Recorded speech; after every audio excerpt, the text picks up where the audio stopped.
Before Boba Fett became Darth Vader's go-to bounty hunter during the Galactic Civil War, the Sith Lord hired the Mandalorian warrior for the first time around 3 years prior to the destruction of the first Death Star. The mission was to hunt down a recent Imperial deserter. The colonel on the run, named Abal Karda, was not only wanted for his traitorous actions, but also because he possessed a casket of a living severed head of a psychic queen, known as Celestrine of the Akari. She was part of a species that could survive even when beheaded, with the queen herself possessing the ability to see into the future. Knowing the potential power her abilities could bring to someone, Abal Karda stole the casket she was in and made a run for it, being driven mad during his journey as the queen predicted he would die in a month, counting down the days to the increasingly frantic man. Abal eventually made his way to an isolated world and took refuge within a temple that was home to an ancient order of pessimists, believing no one would be able to find him in such a remote area.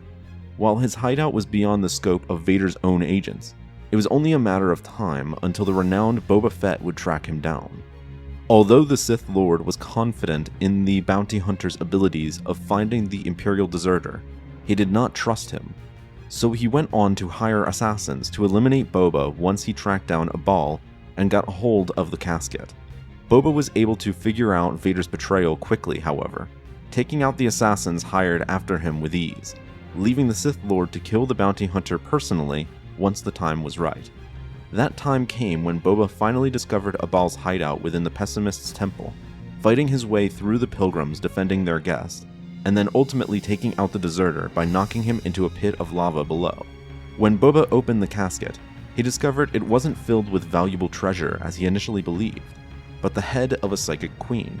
She tried to drive him mad with her power, tempting him on whether he wished to know his fate, but Boba refused to listen. Instead, he began preparing for the inevitable fight that was coming, as Vader had arrived outside of the temple's gates. Knowing full well the Sith Lord was there to kill him and not give the promised payment, Boba opened fire on Vader from the window he was in, but the Dark Lord was able to swiftly block the blaster bolts with the Force. Seeing the futility of his attacks, Boba threw a grenade down to where Vader was at, knocking him down from the explosion and allowing him to fly out of the temple. Knowing full well it was wise to keep distance when fighting a Force user, Fett flew to open ground and attempted to flee, but Vader took away his means of escape by destroying his speeder. Being forced to fight now, Boba unleashed his arsenal of weaponry, firing both his blaster and rockets at the Sith Lord, who was able to not only defend against them, but deflect one bolt toward the bounty hunter's head, leaving a dent in the Mandalorian's helmet. As the battle continued, Boba was finally trapped as he stood against an edge of a cliff.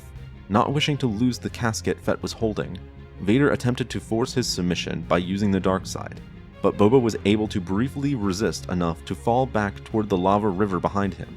Seeing him fall with the casket still at hand, Vader rushed toward the edge of the cliff, only to find the bounty hunter waiting for him with his rifle aimed right at his head. As he fired, he hit the Sith Lord right in the helmet, knocking him down and proclaiming his victory as he stood over the Dark Warrior's body. But he underestimated the power of Darth Vader, who stood up despite his injury, and used the Force to first disarm and then take hold of Boba's body.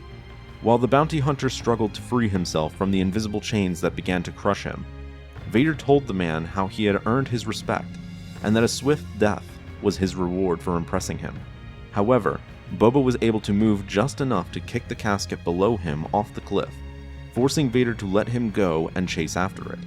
While the Dark Lord was attempting to retrieve the casket before it burned up in the lava, Boba made his escape, taking Vader's own speeder that he came on, and leaving the scene with his life. The casket, on the other hand, was just barely saved in time, with the Queen's head still alive, yet begging to be allowed to die, so she could join her people in the afterlife. Vader refused her wish, taking her back to his ship where he had planned on using her power to advance his own ambitions of overthrowing his master Palpatine. Instead of giving him what he wanted, the Queen told her new captor of seeing a future where he and the bounty hunter would work together once more, perhaps a way of her paying back Boba Fett for being the only one to not use her of the powers she possessed. And then, just like before with Abal, the Psychic Queen began using her owner's fears against him, showing Vader a future of Palpatine gaining her power instead. and having him be the one who gets destroyed. Understanding the great risk that would come if his own master were to claim her power, Vader decided to end her life rather than have her fall into Palpatine's hands.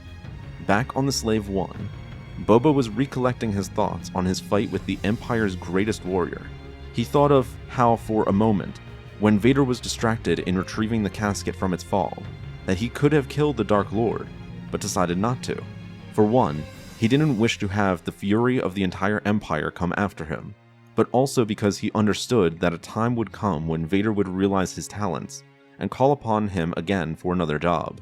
And Boba Fett's prediction ultimately came true, as Vader not only would hire the bounty hunter again, but also come to trust him and make him his go-to hunter to use against the Rebel Alliance during the Galactic Civil War.